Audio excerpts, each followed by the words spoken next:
Eu determino isso sobre a sua vida pelo poder da palavra de Deus nesta hora. Quero que você abra sua Bíblia comigo no livro de Romanos. Eu estou começando uma série de Romanos. E eu quero, nesses dias, trabalhar com vocês a graça e a fé em Romanos. Encontrando a graça em Romanos. Romanos capítulo 1.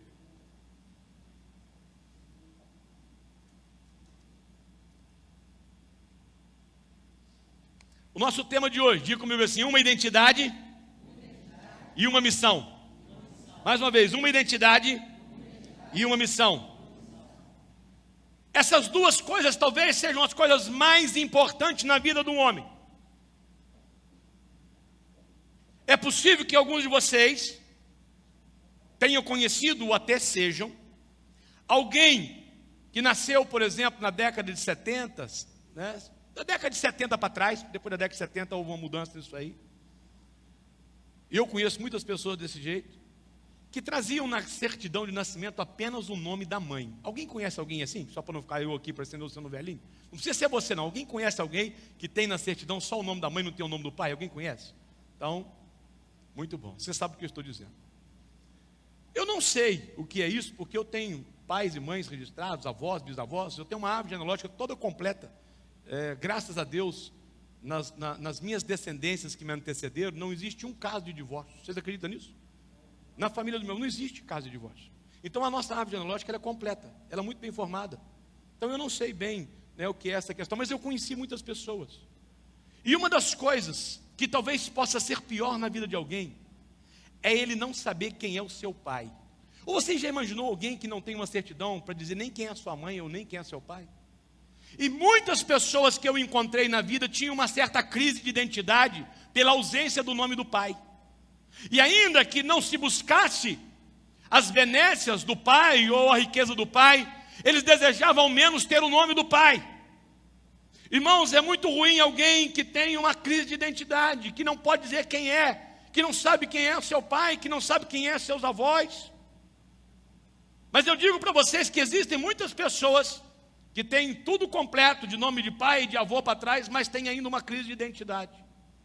Há duas coisas que desafiam o homem: a crise de identidade e a crise sobre a sua missão. Existem muitos crentes que vivem hoje uma crise de identidade e uma crise em sua missão. Então o nosso tema de hoje é uma identidade e uma missão. Romanos 1, de 1 a 5, que eu quero ler com vocês, porque é um texto muito interessante. Eu vou ler na nova tradução na linguagem de hoje. Eu vou ler e depois eu volto fazendo aqui a abordagem. E durante os próximos dias nós vamos encontrar a graça através do livro de Romanos. Diz assim, Romanos 1: Eu, Paulo, servo de Cristo Jesus, escrevo esta carta de Deus. Escrevo esta carta. Deus me chamou e me separou para ser apóstolo, a fim de que eu anuncie a boa notícia do Evangelho de Deus. Há muito tempo essa boa notícia foi prometida por Deus por meio de seus profetas e escrita nas Escrituras Sagradas. Ela fala a respeito do Filho de Deus, o nosso Senhor Jesus Cristo, o qual como ser humano foi descendente do rei Davi, e quanto à sua santidade divina, a sua ressurreição provou com grande poder que ele é o Filho de Deus. Por meio de Cristo, Deus me deu a honra de ser apóstolo no serviço de Cristo, para levar as pessoas de todas as nações a crerem em Cristo e a serem obedientes a Ele. Diga graças a Deus. Esta é a palavra de Deus. Ele começa dizendo assim, diga comigo assim, eu vou dizer eu, Gilberto, servo de Cristo, você vai dizer o teu nome, pode ser? Vamos lá, eu, Gilberto, servo de Cristo. É interessante que Paulo começa deixando muito bem definido a sua identidade. Não há dúvida para ele de quem ele é. E eu digo para você que se você quiser viver uma vida em graça, você não pode ter dúvida de quem você é. Uma das especialidades de Satanás é colocar dúvida em nós sobre quem nós somos. É muito interessante que quando Jesus é batizado, a palavra nos diz que quando ele saiu das águas, o Espírito do Senhor desceu sobre ele e uma voz do céu disse alguma coisa. O que aquela voz disse? Quem lembra? Este é em quem eu... Olha, Deus declara que Jesus é o Filho amado. em quem ele tem prazer. Quando ele sai do rio e vai para o deserto, e ao final dos 40 dias ele encontra com Satanás, o que Satanás diz para ele? Se tu és o Filho de Deus. Porque o diabo, ele é muito astucioso. O que Deus disse para ele? Deus disse que ele era filho dele? Hã? Mas Deus não disse que ele era só filho, Deus disse que ele era filho amado. Mas o diabo não queria que Jesus lembrasse daquilo que o Pai havia dito para ele alguns dias atrás. Por isso o diabo omite aquela parte do filho amado. E se tu és o filho, se você acha que você é o filho, o que o diabo procurava produzir em Jesus? Uma confusão da sua identidade. Mas Jesus sabia que ele não era só o filho, ele era o filho amado. É preciso nós, como Paulo, ao nos reportarmos às pessoas, temos uma convicção clara de que nós sabemos quem nós somos. E ele diz, eu, Paulo. E é interessante, eu não sei se vocês já observaram isso, né? Porque esse era o nome de Paulo? O nome de batismo dele era esse? Não. O nome de registro dele era esse? Não. É muito comum, vocês já devem ter encontrado, né? Eu tenho um caso aqui na igreja, irmã Yara, e ela não se chama irmã Yara. Quem sabe disso, que ela não se chama irmã Yara? Todo mundo sabe? É. Mas ela não gosta que fale o nome dela, apesar de ser um nome muito bonito. É meu segundo nome. E com a pena dela não querer que eu chame ela de Geraldo, vai fazer o quê, né? Falei.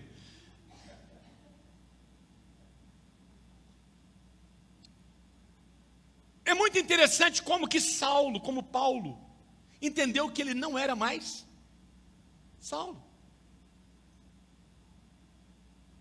E é até um pouco complicado, porque se alguma autoridade pedisse a ele o documento, o que estava escrito no documento dele? Saulo. Mas Paulo agora tinha uma convicção: eu tenho um novo nome, eu tenho uma nova identidade, eu tenho uma nova função. Porque quem ele era? Paulo, o doutor da lei, o sábio, formado por Gamaliel, o homem entendido, uma autoridade entre os religiosos, fariseu, não é isso? Um homem estudado. Mas agora Paulo entende que não era mais essa a sua identidade. E ele diz, Paulo, o quê? Servo de Cristo.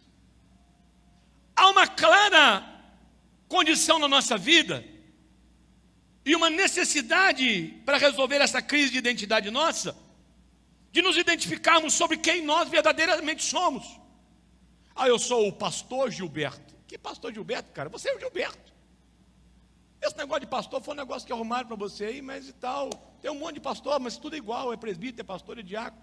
Nós nos apegamos, ele não podia dizer apóstolo Paulo, o súmulo apóstolo. Não. Porque o foco não é nosso. O foco não é o nosso nome. E nem a nossa missão. O foco é Cristo. Aí o que ele disse? Paulo, o servo. O servo de quem? De Cristo. Não somos nada mais do que servos de Cristo. E isso eu vejo que se perdeu um pouco na igreja. Nós nos apegamos muito a título. Agora vamos receber o notável, o doutor, o apóstolo fulano, o bispo Beltrano. Irmão, um servo. Não estou aqui desprezando os títulos dos homens, mas eu acho que é um grande problema quando nós valorizamos mais os títulos do que quem realmente nós somos. Porque na realidade o que nós somos é servos. Eu sou um servo servindo como o pastor dessa igreja. Pastor Paulo é um servo servindo como pastor nessa igreja. Pastor Rafael é um servo servindo como pastor. O Jacques é um presbítero, é um servo servindo como presbítero. Fernando é um servo. Nós somos servos. Talvez a necessidade da igreja entender isso, de nós entendermos isto, para que nós tenhamos uma verdadeira compreensão da nossa identidade. Às vezes, se o cara é doutor, é médico, é engenheiro, cara, você pode ser de tudo, mas você é servo, a sua identidade é servo. Fulano, o servo. Servo de quem? O servo de Cristo. Porque o cerne de tudo é Cristo. Nós estamos aqui agora com um memorial. Nós vamos lembrar quem? Cristo. Essa ceia não é minha. Não sou eu o importante nessa mesa. Se eu não estivesse aqui, alguém estaria ministrando. O que é importante é que ela nos remete à pessoa mais importante da história da humanidade, porque só ele conseguiu dividir a história da humanidade em antes e depois. O que nós fazemos aqui é um memorial. Ou seja, nós estamos aqui para lembrar de quem? Dele. O que é um memorial? Lá na Alemanha, lá na Europa, lá pelos países da Europa fora, existe um memorial da Segunda Guerra Mundial. E todo ano eles vão lá levar flores para lembrar aquele grande holocausto, aquele grande incidente, aquela grande guerra que foi tão trágica. O que eles estão fazendo ali? Eles estão trazendo à memória aquilo que não pode ser esquecido. E por que não pode ser esquecido? Porque um homem que esquece as tragédias volta a fazer as tragédias novamente. Nós não podemos esquecer de coisas que marcaram a história. Por que nós estamos aqui? Porque um dia houve alguém que morreu em nosso lugar. Houve alguém que entregou a vida por nós. Houve alguém que derramou o seu sangue por nós, para nos libertar de todos os pecados, para fazer de nós uma nova criatura, para nos dar autoridade para curar os enfermos e expulsar os demônios, para fazermos de nós agentes ativos do poder de Deus sobre a terra. Alguém morreu para que a humanidade pudesse ter sal e luz, e nós somos o sal e luz que salga e ilumina esta sociedade. Este memorial aqui é apenas para lembrar que nós somos servos de alguém que marcou a história, que mudou a história, que tem nas suas mãos o domínio da história, que tem o poder de fazer todas as coisas. Mas quem nós somos? Nós somos seus servos. Essa é a nossa identidade. É isso que precisa falar muito claro em nós. Eu sou um cristão verdadeiro se vivo ao redor desta convicção de servo. Eu não posso ser um cristão verdadeiro e viver ao redor dos meus interesses. É por isso que o cristianismo não aceita quem resolve ser crente em casa vivendo uma vida isolada. Porque essas pessoas vivem uma vida para elas. Vivem uma vida do interesse delas. Enquanto que o cristianismo é uma fé que se vive ao redor do interesse de Cristo. E o que ele interessa? Que nós então entendamos primeiro quem nós somos. E o que nós somos servos. Nós não somos melhores do que o outro.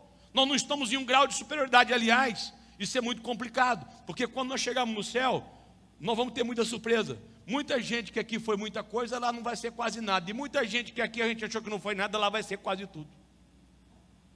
Nós temos que nos preparar para esta realidade, porque não são os títulos que nós temos aqui que nos colocam lá em cima em posição, mas é quando nós compreendemos primeiro quem nós somos e segundo qual é a nossa missão. Quem você é? Você é um servo de Cristo. Você não é um servo da Igreja Metodista Wesleyana. Você não é um servo do pastor Gilberto. Igreja Metodista Wesleyana é uma bênção, mas você não é servo dela. O pastor pode ser uma bênção, mas você não é servo dele. Você é servo de Cristo. Você tem um dono. Você tem um Senhor. Quando você deita na sua casa, há um Senhor cuidando de você. A Bíblia diz que enquanto você dorme, Deus te dá coisas. Você aplica o seu dinheiro enquanto você está dormindo, Deus está lá trabalhando para ele poder se multiplicar. Você faz um plano, enquanto você está dormindo, Deus está arrumando as coisas para poder dar certo. Porque os seus amados, Ele dá enquanto dorme. É isto. É essa a sua identidade. É essa a sua vida. Não se veja em um outro lugar que não seja estar convicto de que você pode ser um excelente engenheiro. Tem aqui um grande engenheiro aqui de uma grande empresa. Você pode ser um grande advogado. Você pode ser um grande médico. Você pode ser um grande enfermeiro. Você pode ser uma grande autoridade. Mas você só é um servo de Cristo. É um servo de Cristo servindo nos bombeiros, é um servo de Cristo servindo na polícia militar, é um servo de Cristo servindo na polícia civil, é um servo de Cristo servindo no parlamento, é um servo de Cristo servindo no hospital. É um servo. Quantos são servos? Irmãos, eu sei que nós temos muito clareza em relação a essa questão que nós temos que ser servo. O problema é nós entendermos a dimensão dessa situação de servo. Nós não vivemos a época da escravidão. Um servo podia sair da fazenda do seu senhor? Um servo acordava a hora que queria, deitava a hora que queria, comia o que queria, ia onde queria. É? Mas muitos de nós fazemos assim na nossa vida espiritual. Hoje não estou sentindo bem, vou na igreja não. Agora eu estou sentindo que acabou meu tempo nessa igreja, vou caçar outra igreja para mim. Irmãos, o que eu vejo de gente que diz que é serva de Cristo, mas é dona do seu nariz, deixa eu dizer uma coisa para você. Se você é dona do teu nariz, você não é servo de Cristo. Se ele não é dono do teu narizinho, você não é servo de Cristo. Você não manda no teu narizinho. Por incrível que pareça, as pessoas acham que eu faço o que eu quero.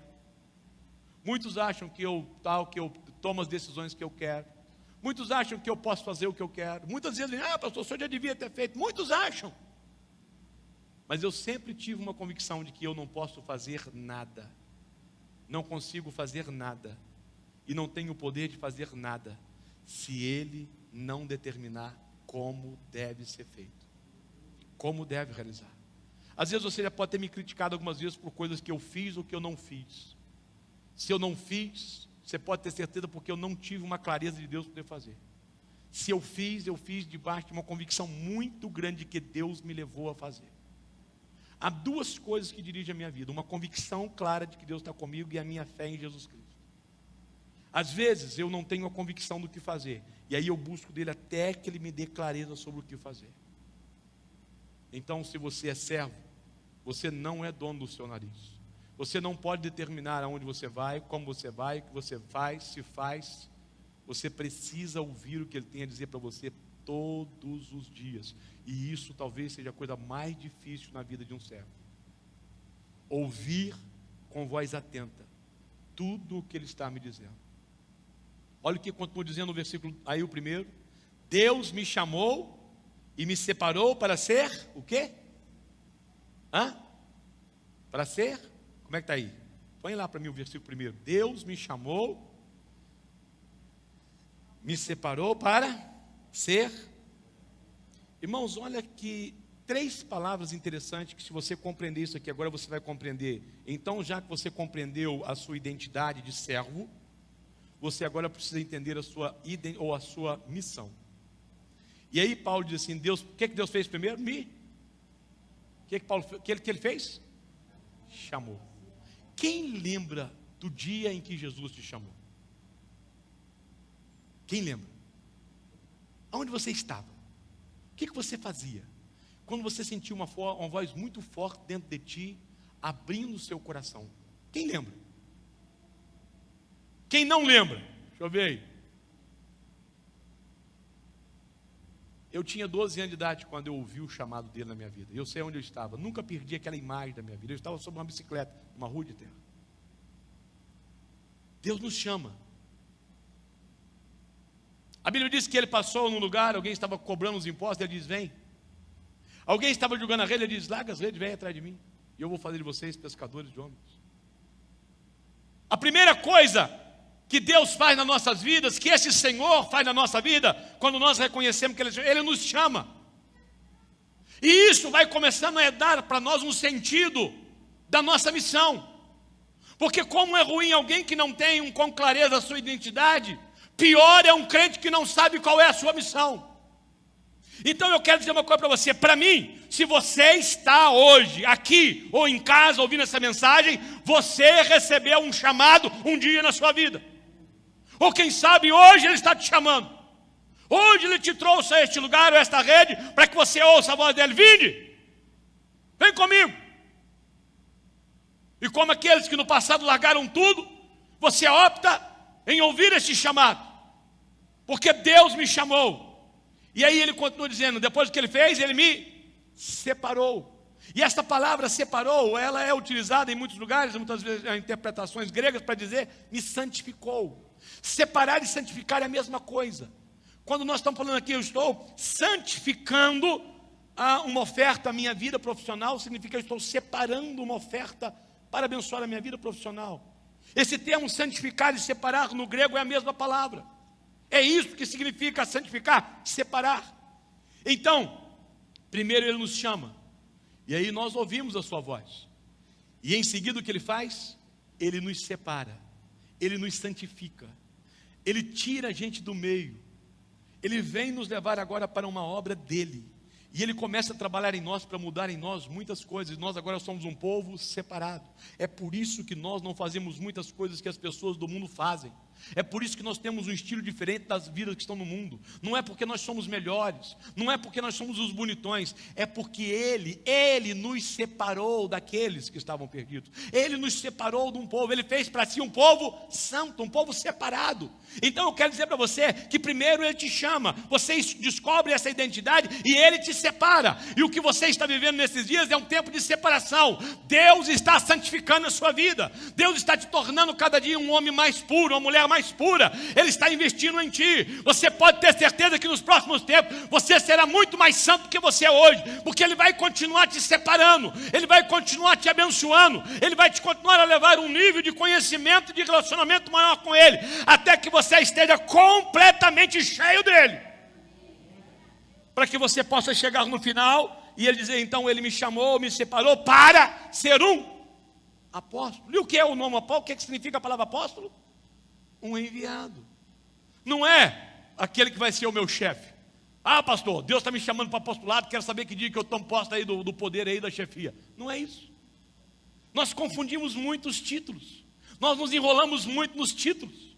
Quando ele diz: Ele me chamou e me separou para ser apóstolo, ele diz: primeiro Ele me chamou, segundo Ele me santificou, Ele investiu em mim, Ele colocou em mim as suas virtudes, Ele colocou em mim o seu Espírito, Ele me deu da sua graça. A graça que nós pregamos não é só a graça que nos alcança no dia da nossa salvação, é uma graça que caminha conosco até chegarmos na eternidade, e depois da eternidade continuará conosco, nos levando a um tempo de glorificação. E esta graça produz uma obra de santificação na nossa vida. É a graça que me torna mais santo. Não é eu, não sou eu, não são as minhas atitudes, não é o bonitão aqui que resolveu que não vai viver mais em pecado, não é o bonitão aqui que resolveu que agora eu não toco mais nas coisas, ou que não olho mais para pornografia, ou que não acesso uma página pornográfica. Não, porque como homem eu não conseguiria fazer isso. O que aconteceu é que a graça santificadora, separadora de Deus está sendo derramada continuamente, e aqueles que a recebem são transformados dia após dia num processo de separação para glorificar o nome dele.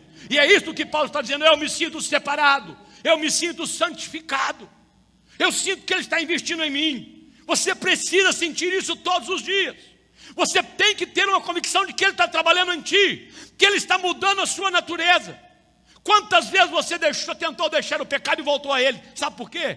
Porque você tentou deixar nas suas forças e a sua natureza ainda não foi mudada. Mas na hora em que Ele mudar a sua natureza, o seu prazer vai mudar, o seu paladar vai mudar, o seu gosto vai mudar. E quando mudar o seu gosto, você nunca mais vai querer saber daquilo que você no passado desfrutava com prazer e com satisfação. Nunca mais sairá uma palavra desagradável da tua boca, porque aquilo vai te incomodar. Nunca mais você vai pitar um cigarro, porque aquilo vai te incomodar profundamente. Nunca mais você vai beber para se embriagar, porque aquilo vai te incomodar. Nunca mais você vai abrir uma página pornográfica, porque agora há um espírito de santificação, de separação. Ele está me tirando, Ele está me levando para lugares mais altos, Ele está me fazendo subir em lugares mais altos. Então, à medida em que eu vou subindo, eu começo a ter novos prazeres, eu começo a descobrir algo mais prazeroso, e aquilo que em um determinado momento falava a minha carne, agora não fala mais. É esse o processo da separação, é esse o processo da santificação, para ser o quê? Um apóstolo. E o que é ser apóstolo? Um enviado. Todos nós temos um chamado apostólico, todos nós fomos enviados para algum lugar. Eu sei que muitos de vocês podem dizer assim: pastor, eu não dou conta de pregar, eu não sei pregar. E deixa eu dizer uma coisa para você: eu não estou falando que você foi enviado para pregar, eu estou falando que você foi enviado para uma missão. E qual é a missão? Você precisa fazer com que as pessoas entendam quem você é. Qual é a sua missão? A sua missão é fazer com que as pessoas enxerguem quem você é. Por isso que Paulo começa dizendo: eu sou servo de Cristo. Você está dentro de uma empresa de engenharia e alguém diz assim: fulano tem algo diferente na vida dele. Fulano é uma pessoa diferente. As palavras de fulano são agradáveis. Como é bom estar na presença de fulano. Fulano deve ser crente. Vocês estão entendendo? Há muita gente que quer pregar. Há muita gente que adora o microfone. Há muita gente que adora estar na frente de uma igreja. Mas nunca consegue comunicar às pessoas que estão ao redor dele quem ele é. Paulo entende que ele tinha agora uma identidade. Ele era servo de Cristo. E depois dele entender sobre essa identidade, ele entendeu que ele tinha um chamado. Ele sabe quando isso aconteceu, porque ele estava no caminho de Damasco, quando ele cai.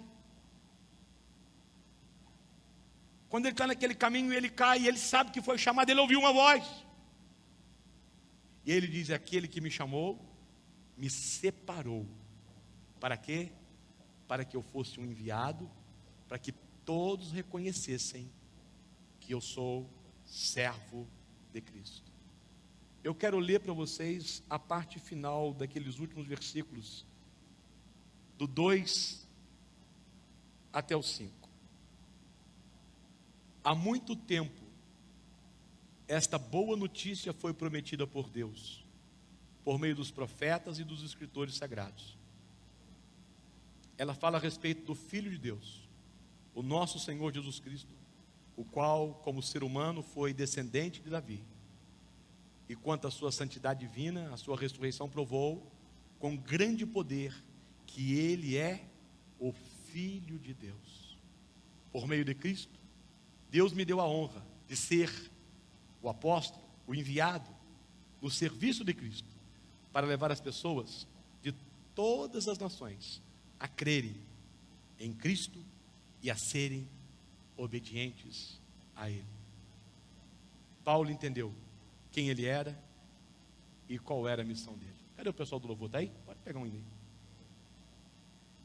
Paulo entendeu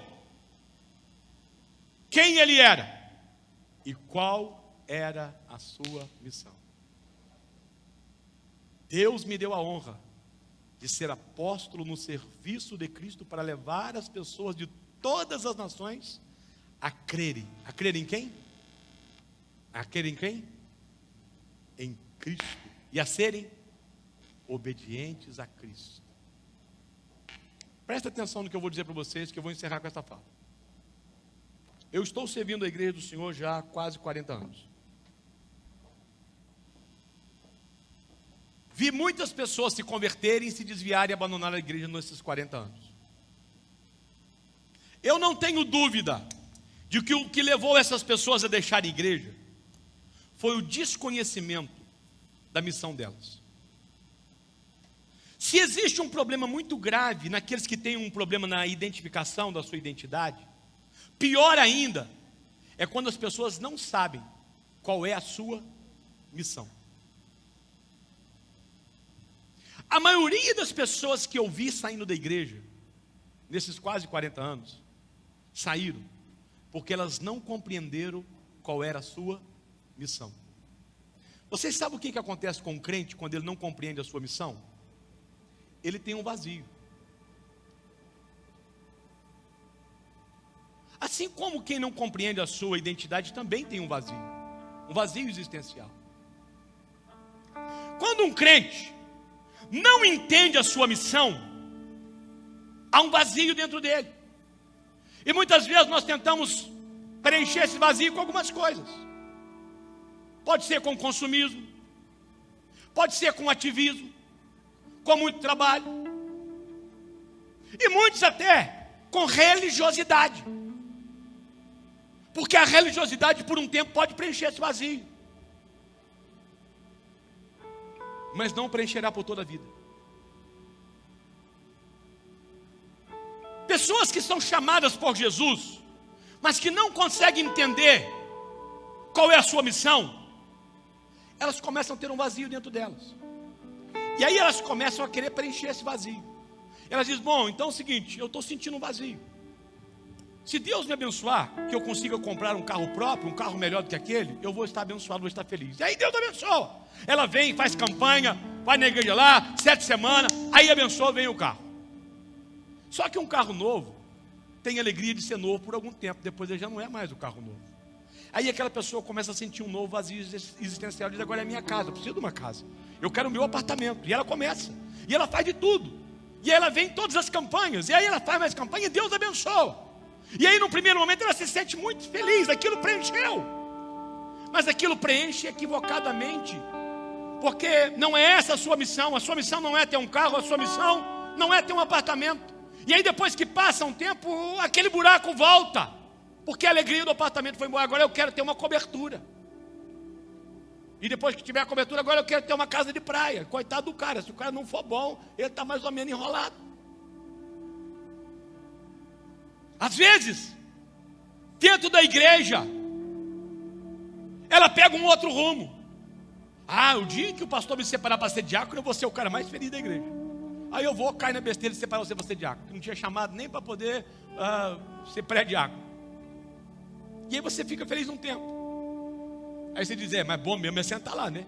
Eu queria ser presbítero. Aí você começa a me amolar para ser presbítero. Aí eu mais uma vez, coloco você como presbítero.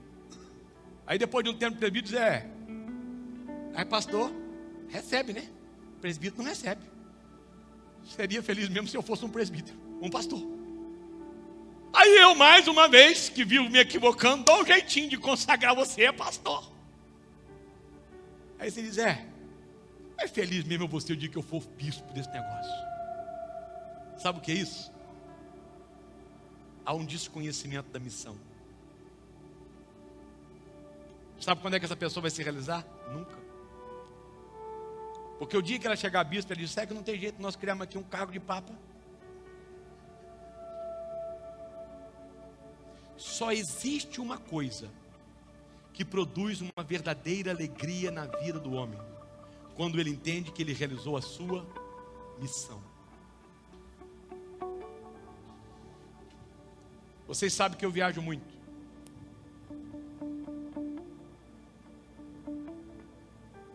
Em uma das minhas últimas viagens, estava até, me parece, com o pastor Pedro Estrela nessa viagem.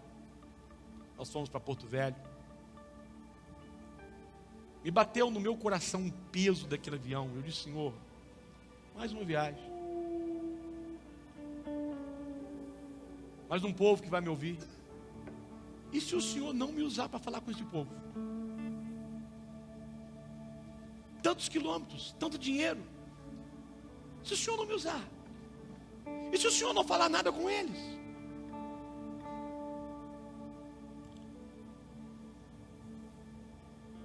Eu senti um peso terrível sobre a minha vida naquele dia.